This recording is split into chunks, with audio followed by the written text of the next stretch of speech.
저는 오늘 불안과 공포의 치유라고 하는 제목으로 말씀을 증거하면서 은혜를 나누고자 해요. 인간은 누구나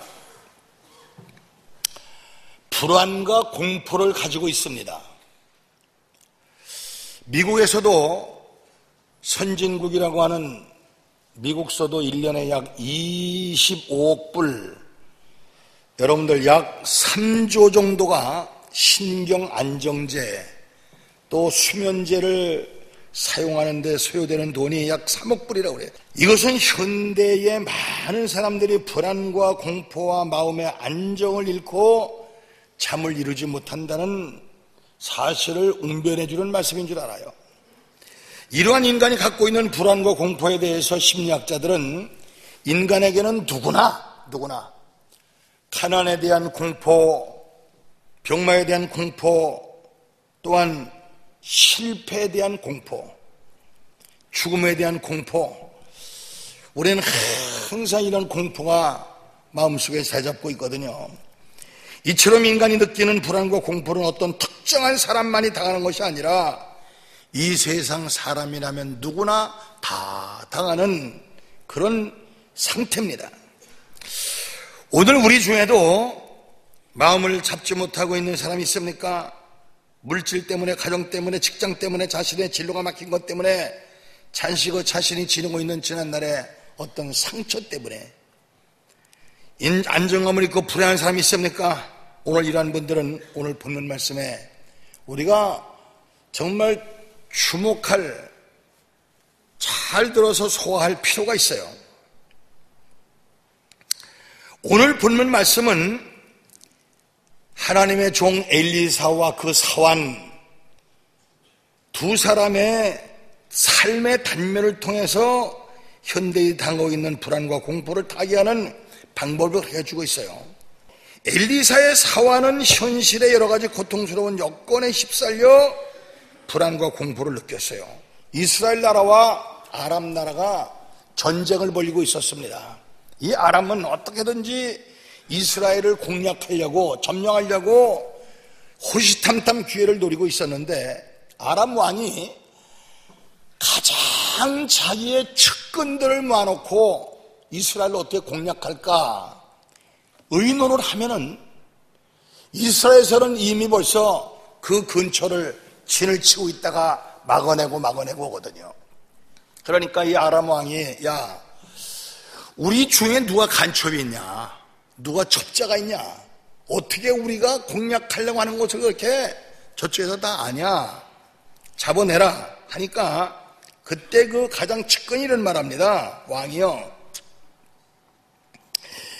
이스라엘에는 엘리사라고 하는 선지자가 있는데 왕이 침상에서 무슨 생각만 해도 미리 알고 고합니다. 그렇다면 이 전쟁을 승리하기 위해서는 엘리사를 먼저 없애야 되겠다 해서 엘리사가 어딨나 알아봐라 정보원들을 보냈더니 도담성에 있다는 거예요. 걔 생포하려고 밤중에 그 도담성을 첩첩이 군대와 병거와 마병을 데려다가 포위를 했어요. 아무것도 모르고 잠을 자던 엘리사와 이 사환은 아침에 이상한 소리, 병거 소리가 나서 일어나서 사환이 나가보니까 이게 웬걸 성이 첩첩이 적들에게 포위당해 있어요. 그때 이 사환이 말합니다. 아, 주여, 어찌하오리까? 얘 꼼짝없이 죽었다, 이게. 울부짖습니다. 이 구절에서 엘리사를 수종하던 사환이 맛보았던 불안과 공포를 여실히 보여주고 있는데, 그러나 엘리사는 오늘 본문 16절에 뭐라고 말합니까? 두려워하지 말라. 그네들 병사보다 우리를 지키는 자가 많으니라. 할렐루야. 오늘날 현대인들이 왜 두려워합니까? 가난에서 벗어나지 못했을 때, 어떤 사람은 질병에서 헤어나지 못했을 때, 어떤 사람은 가정적 불행과 현실적인 고통으로 어찌할 바를 모를 때 사람들은 자신의 삶의 여건이 파괴되는 것에 불안을 느끼게 됩니다. 공포를 느끼게 돼요. 두 번째, 불안과 공포는 환경의 산물이 아닙니다. 그러면 중요한 것이 무엇입니까? 중요한 것은 인간 누구나가 당하는 불안과 공포가 결단코 현실의 괴로운 환경 때문만은 아니란 말이. 이게 무슨 말이냐면 여러분들, 이것은 환경의 산물이 아니라 삶을 바라보는 시각차에서 오는 부산물인 거예요. 똑같은 고통과 고난의 괴로움의 측면에서도 어떤 사람은 마음이 평안합니다. 어떤 사람은 불안해서 견디지 못하다가 결과적으로 이기지 못하고 자살을 해요. 참 어리석고 불쌍한 인생들이죠. 본문에서 우리는 엘리사와 그 사환이 같은 환경, 같은 처지에 놓여 있다는 사실을 알 수가 있어요. 많은 사람들이 세상을 살아가면서 왜 나만, 왜 이렇게 계속 고통의 연속인가, 고난의 연속인가, 왜 나만 이렇게 고통을 당하는가, 어려움을 당하는가, 원망하는 사람들이 많아요. 너 나 할 것 없이 생각해보세요. SK 하면은요, 우리나라 여러분들 핸드폰이 SK죠? 하루에도 수백억씩 벌어제키는 엄청난 둘째 대회사의 회장, 동생, 형제가 다 이번 주에 구속이 됐습니다. 예? 돈이 많으냐 적으냐, 너 젊었느냐 늙었느냐 이 차이뿐이지 세상 사람은요, 빈부귀천 유무식을 막론하고 다 고난이 있고 시련이 있고 역경이 있고 근심이 있고 다 있어요. 없는 사람은 누구냐? 죽은 사람이요. 무덤에 있는 사람은 문제가 없어요. 그러나 살아있는 사람은 다 문제가 있어요. 그럼에도 불구하고 오늘 본문의 엘리사는 불안하지 않습니다. 두렵지 않아 합니다. 다만 엘리사의 사환만이 불안과 공포와 답답함을 맛봤어요. 자, 우리가 마태복음 14장 22절에 보면은요, 오병이어의 기적을 주님이 일으키시죠. 그렇죠? 오병이어의 기적이 끝난 후에 예수님께서 야, 나는 이 주변 정리를 하고 갈 테니까 너희 앞서 가라. 그 이제 갈릴리 호수에 배를 타고 제자들이 갑니다. 예수님은 산에가 기도하시다가 가보니까 이게 웬일입니까? 바다가 막 호수가 풍랑이 일어서 배가 전복 위기에 놓여 있었어요. 그러니까 제자들이 막 두려워서 벌벌 떨었습니다. 그때 예수님께서 물 위를 걸으셔서 이제 제자들 곁으로 가니까 제자들이 야, 유령 나타나, 유령, 응? 귀신 나타났다, 막 두려워서 벌벌 떠니까 내니 안심하라, 나다 안심하라 하니까 그때 다혈질이었던 베드로가 뭐라고 합니까? 주여, 주시거든, 정말 당신이 주시거든 나를 걸어오라 하소서. 예수님께서 오라 하니까 야, 인류 최초로 사람이요 배에서 뛰어내려 물 위를 걸어서 예수님 앞으로 갑니다. 할렐루야. 예수님 말씀에 의거해서 예수님 바라고 갈 때는 인류 최초로 베드로가 물 위를 걸었어요. 물 위를 걷다 보니까 야, 옆에 막 파도 치고 풍랑이 있는 모습을 바라볼 때 두려움이 앞서니까 그냥 그 자리에 빠져버리고 말았어요. 현실적인 눈으로 상황을 보게 되면 물에 빠지게 됩니다. 그러나 시간이 흘러서 이랬던 베드로가 시간이 흘러서 사도행전 12장을 보면은 그 당시에 헤로드 왕이 기독교를 탄압할 때 그 지도자 몇 사람을 죽였더니 사람들이 막 좋아하는 모습을 보고 베드로도 감옥에 가두었어요. 그리고 내일이면 죽인다고 하는 전날 밤에 베드로는 평안히 잠을 잡니다. 생각해 보세요. 내일이면 죽는다는데 죽는다는 것보다 더 큰 공갈이 엇박이 어디 있겠어요. 내일이면 죽는다는데 그 전날 밤에 베드로는 잠을 자고 성도들은 마가다나 앞에 모여서 하나님 앞에 간절히 기도합니다. 한마디로 어떤 시각으로 세상을 대하느냐, 어떤 눈으로 세상을 보느냐가 상당히 중요해요. 거기에 따라 어떤 사람은 평안을 소유하며 어떤 사람은 불안과 공포 속에서 살아간다는 사실이에요. 사랑하는 성도 여러분들이요, 도단성을 포위하고 엘리사와 사환을 죽이려 했던 아람 군대, 그들은 모두 위협적인 존재였습니다. 그러나 같은 위협, 같은 두려운 환경 속에서도 문제를 바라보는 두 사람의 시각 차이로 인해 엘리사는 전혀 돌아가지 않았지만 그의 사환은 불안과 공포에 빠지게 됐다. 엘리사의 사환은 아람 군대의 많은 군사와 병거만 보았지, 이 말은 현실적인 시각으로 세상을 바라볼 때에, 육적인 안목으로 세상을 바라볼 때 사람들은 자기를 에워싸고 있는 아람 군대와 같은 병마와 실패와 가난과 절박한 환경을 바라보며 견딜 수 없는 불안과 공포를 느끼게 되는 것이 인지상정이다. 여러분, 무엇이 불행입니까? 가난한 것이 불행입니까? 병든 것이 불행입니까? 입지 못하는 것이 불행입니까? 오히려 마음의 안정을 찾지 못하고 불안과 공포에 시달려 사는 사람이 사실은 불행한 사람이에요. 우리의 심령과 정서에 상처와 고통을 주는 이 불안과 공포가 바로 오늘날 우리가 당하는 현실적 이 불행입니다. 그 영국의 유명한 극작가 버나드 쇼가 그 제자가 한 번은 이렇게 물었습니다. 선생님, 낙천주의자와 염세주의자의 차이가 무엇입니까? 여기 물이 한 컵이 있다 치자. 물을 마시고 반 남았다. 반 남았는데, 야, 아직도 반이나 남았네.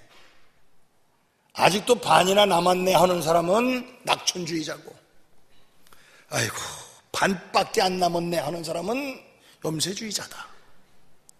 자, 보세요. 우리가 쌀독에 말이요, 쌀독에 쌀을 시큰 퍼먹고 항아리에 반 남았어. 반. 야, 그렇게 먹었는데도 반이나 남았네. 그러면 나도 모르게 좀 부요하고 넉넉하고 좀 풍요롭고 안정이 되죠. 그렇죠. 그런데 아이고, 반밖에 안 남았네. 그러면 왠지 모르게 가난한 게 느껴지고 초조하게 느껴지고 불안해요.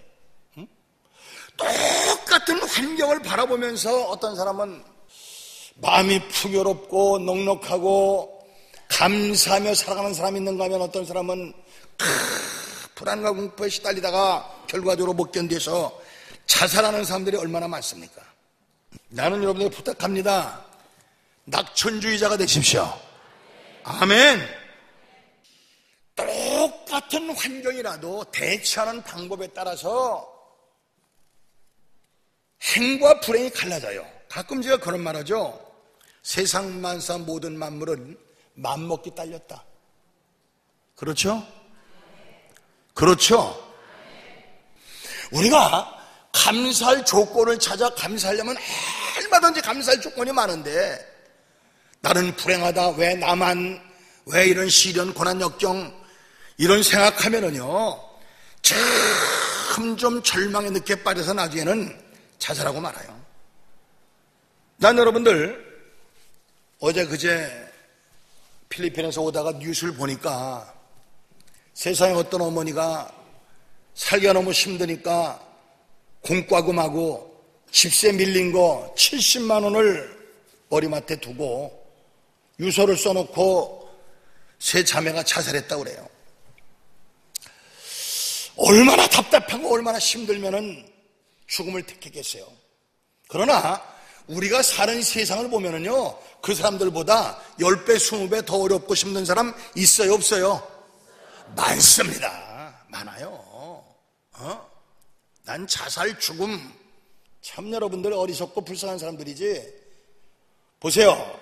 제가 옛날에 한두 번 그런 간증을 했지만, 참 나는 그때 충격받고 잊지 못할 사건이 금호동에서 아주 다 쓰러져가는 벽돌 오막살이 집에서 어떤 사람이 하반신이 다 잘렸어요.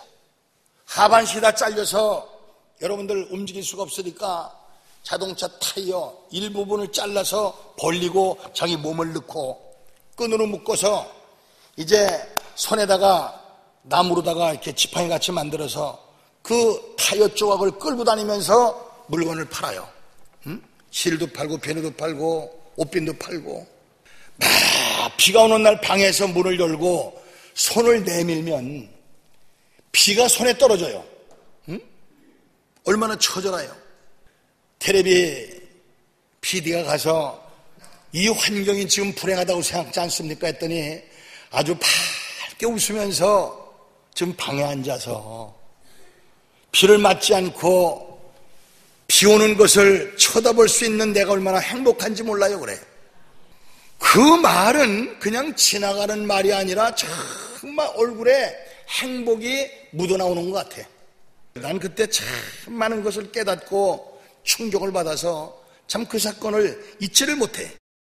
아람 군대가 에워싸도 엘리사는 두렵지 않았습니다. 왜 그렇습니까? 그는 낙천적인 시각, 영적인 시각, 자기를 둘러싼 하늘의 천군 천사와 불말과 불병거를 통해 자기를 보호하실 하나님의 놀라운 역사를 바라보는 신령한 안목이 있었기 때문이에요. 그러나 그 사환을 보세요. 그는 눈에 보이는 것이 하나님의 천군 천사가 아니라 오직 아람 군대 말발굽 소리 군대 수였습니다. 자, 우리는 예수 믿는 사람들입니다. 하나님을 아버지라 부르는 자녀들이에요. 그렇죠? 우리 아버지는 온 우주 만물을 말씀으로 창조하신 하나님이고, 금도 내 것이 온도 내 것이요 천사도 행축이 다 내 아는 바라고 말씀하신 그분이 바로 우리 아버지예요. 우리가 예수를 믿는다는데 믿는 게 뭡니까? 히브리서 1장에 보면은 믿음은 바라는 것들의 실상이요 보지 못하는 것들의 증거니라. 할렐루야. 믿음은 바라는 것들의 실상이요 보지 못하는 것들의 증거요. 그것이 우리가 믿는 믿음입니다. 제가 옛날에 소록도에 붕해를 갔다 와서 여러분들의 간증을 한 적이 있었지만, 지금은 여러분들 나와 환자가 점점 줄어들어서 이제는 소록도가 머지않아 국립해상공원이 돼요. 공원. 옛날에는요, 지금은 병을 고칠 수 있지만 옛날에는 불치라고 했을 때, 저주받은 병이라고 했을 때 소록도에 사람이 가면은 가족들이 사망신고를 동사무소에 내면 사망신고를 받아줬어요. 이 한센씨 병이라고 하는 것이요, 내가 상처가 있고 상대방의 상처난 이 고름이 내 피부에 살에 직접 닿으면 이게 여러분들 전염이 될 수 있지만, 이 한센씨 병은요, 여러분들 공기 속에 나와서 불과 3초면 다 죽어요. 내 몸에 상처만 없으면 한 이 고름이 나오는 사람하고 악수하고 해도 아무 상관없어요. 그래서 저는요, 그 소록도에 가서 집회를 하면서 많은 것을 깨달았는데, 세상 소록도에 성경 66권을 달달 외우는 사람이 6명 있었어요. 성경 66권을 다 외우는 사람이 6명 있었다고요. 집회를 마치고 나와서 장로, 권사, 집사들하고 내가 막 악수를 오면은요, 처음엔 막 피해요. 직접 접촉을 안 하려고 피해줘요. 걔네가 일부러 잡고 악수를 하고 그러면은 눈물을 흘리면서 목사님 감사해요, 감사해요, 감사해요.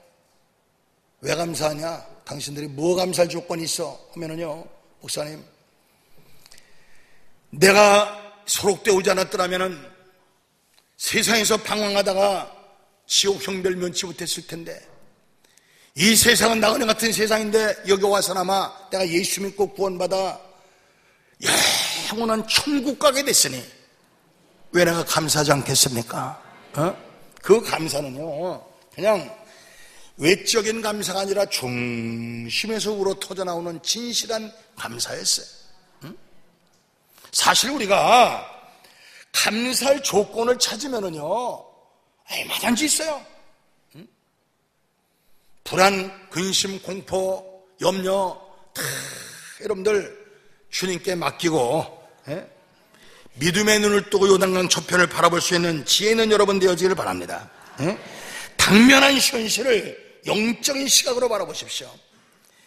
여러분들 현실적인 안목으로 세상을 보지 말고 신령한 눈을 떠서 영적인 세를 바라보면 근심할 게 별로 없어요. 그러면 세상의 어려운 곤경의 배후에서 나의 고통과 문제를 해결하려고 나를 에워싸고 계시는 하나님의 손길을 보게 될 겁니다. 오늘 본문 말씀 11절에 대답하되 두려워하지 말라, 우리와 함께한 자가 저와 함께한 자보다 많으니라. 엘리사는 영적인 눈으로 상황을 바라볼 때 자기를 에워싸고 있고 아람 군대보다 하나님의 천군 천사가 더 우세하다는 것을 이 엘리사는 봤습니다. 난 그래서요, 제발 여러분의 영안이 띄어지기를 주님의 이름으로 축원합니다. 우리가 히브리서 1장 14절에 보면은요, 잘 들으세요. 이건 이태희 목사의 말이 아니라 성경 말씀이에요. 히브리서 1장 14절에 보면은 모든 천사들은, 현재 우리가 육신을 입고 사는 동안엔 천사가 우리보다 월등해요. 모든 천사들은 부리는 영으로서, 우리가 부린다, 노동자를 부린다, 노예를 부린다, 우리는 주인이요, 이 천사들은요, 우리가 부리는 영물에 불과해요. 모든 천사들은 부리는 영으로서 구원 얻을 후사들을 위하여 섬기라고 보내심이 아니뇨. 우리가 하나님 앞에 주님께서 천수를 다하고 오라는 그날까지 일단 구원받은 하나님의 자녀들은 우리를 지켜 보호하는 수호 천사가 있는 줄 믿으시기 바랍니다. 그래서 여러분들 한번 영적으로 깊이 기도해 보세요. 그러면